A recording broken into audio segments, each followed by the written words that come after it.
Et nous retrouvons à Bruxelles notre invité, Jean-Marc Kabounda, porte-parole de la coalition Lamouka en Europe, coalition de Martin Fayulu. Bonsoir. Bonsoir. Votre candidat Martin Fayulu demande le recomptage des voix. La SADC et le président Sassou Nguesso vont dans ce sens via des communiqués. Est-ce que vous attendez des gestes encore plus forts des États de la sous-région ? Écoutez, pour commencer, je vais rapidement faire un petit récapitulatif pour bien rentrer dans les contextes. Nous avons assisté véritablement à un hold-up électoral, c'est-à-dire que le chiffre, les résultats annoncés par messieurs Nanga ne sont pas du tout conformes à la vérité des urnes. Dans cette perspective, nous avons tout de suite contesté ces résultats et nous avons introduit un recours auprès de la Cour constitutionnelle du Congo. C'est une formalité dans la procédure juridique. Voilà. Donc aujourd'hui, nous sommes dans... Qu'attendez-vous de la communauté internationale, M. Kabounda ? Mais écoutez, la communauté internationale aujourd'hui, elle s'est positionnée, elle demande au peuple congolais tout d'abord de se prendre en charge et en plus demande à ce que nous puissions, que la Cour constitutionnelle puisse recompter les votes bureau par bureau. Donc aujourd'hui, ce que nous attendons d'eux, c'est de pouvoir intervenir maintenant et pas après, parce que nous sommes à l'aube d'une crise post-électorale.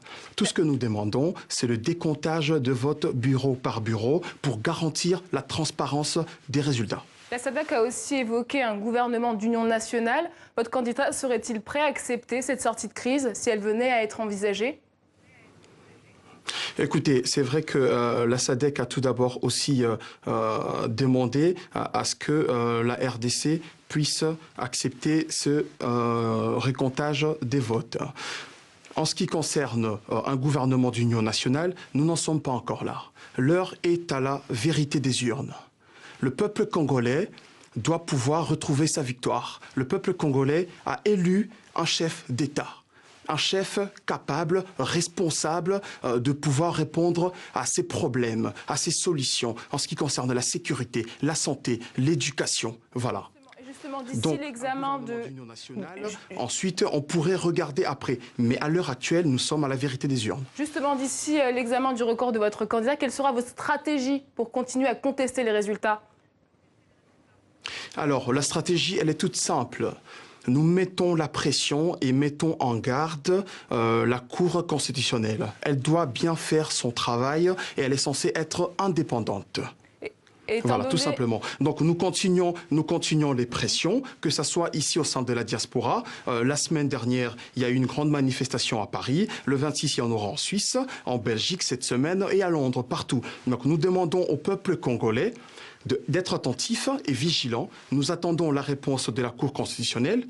Au cas où il maintenait ces résultats, le peuple congolais devra se prendre en charge, se lever pour manifester et demander la vérité des urnes. Et étant donné que 8 des 9 juges de la Cour constitutionnelle sont acquis au président Kabila, est-ce que vous pensez qu'il vous reste encore des chances de faire éclater la vérité des urnes, comme vous dites ?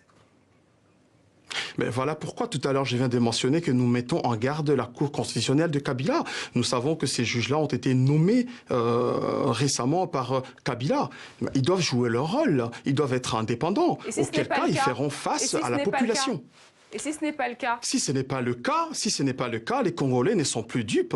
Ils ont compris le rapprochement du FCC et de Cash. Ils ont bien compris qu'il y a eu arrangement pour modifier ces résultats. Le gagnant de ces élections est bien M. Martin Fayulu.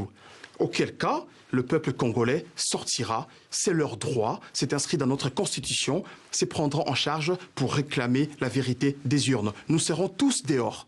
Jean-Marc Kabounda, porte-parole de la coalition Lamouka en Europe. Merci beaucoup d'avoir répondu à nos questions.